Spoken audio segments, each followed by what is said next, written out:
And I think that's a lot of where people are. There's a threat that if you are not at the forefront of revelation, then you oppose it. And every move of God has done the same thing. You know, it's almost like there's a jealousy, or it can't be right because I've not experienced it. You know, and I think there's a lot around that. You know, a lot of people who, you know, would rather be right than be in union with others. You know, they have to prove that they're right rather than be one. And you know, it's I'd rather be one than be right. At the end of the day, I'd rather maintain relationship with people and, you know, not say things like that about other people that there's not necessary to say. The person wasn't there, the person wasn't saying it in that meeting. Yeah. So what was their point? You know, and it was to maintain their position at the forefront of revelation. And anything new out there that you're hearing that doesn't line up with what we already know don't have anything to do with it. And a lot of that is where people are.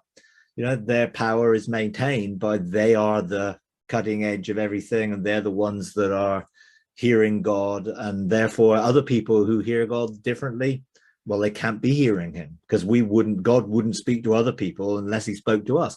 And all of that mindset really is such an insecure place, which is sad, really, you know, and it is sad that people have to do that.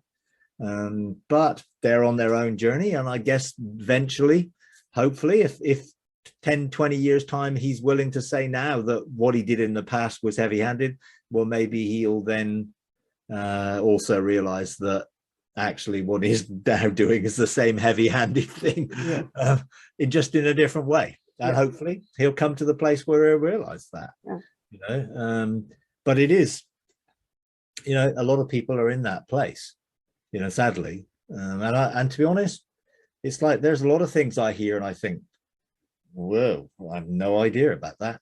Yeah. Doesn't even feel right to me, but actually, who knows, you know? And I'd much rather take a stance of, well, who knows?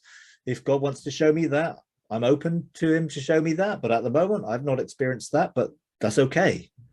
Doesn't mean that that person's wrong or that person, you know, they may be, but they may be right. You know, that's not my call to judge. I don't need to judge. I don't need to make a judgment on somebody else's revelation or experience. Obviously, if someone's functioning not in love, then we've got to come in the opposite spirit, which is love, you know, and therefore demonstrate love and forgiveness to people, no matter what they do or how they present it, in a way that makes sure that we don't separate on the basis of what someone else is doing, on the basis of what someone else is saying. You know, otherwise you get this third hand sort of type of thing. I was like, oh, we won't have anything to do with them. Well, actually, they're all our brothers and sisters, you know, and I'm sure they've got revelation I've not got, and they have experiences and probably doing things in a practical sense that I'm not doing, but that's okay because I'm not called to do it, you know. And we all need to be, you know, at that place where we're content where we are, to be ourselves in intimacy and relationship with God and engage. It's like, you know, I've looked into the Father's face and looked into the face of God, which is in a sense slightly different in the sense of an overall person or experience, you know. And is God's eyes blue?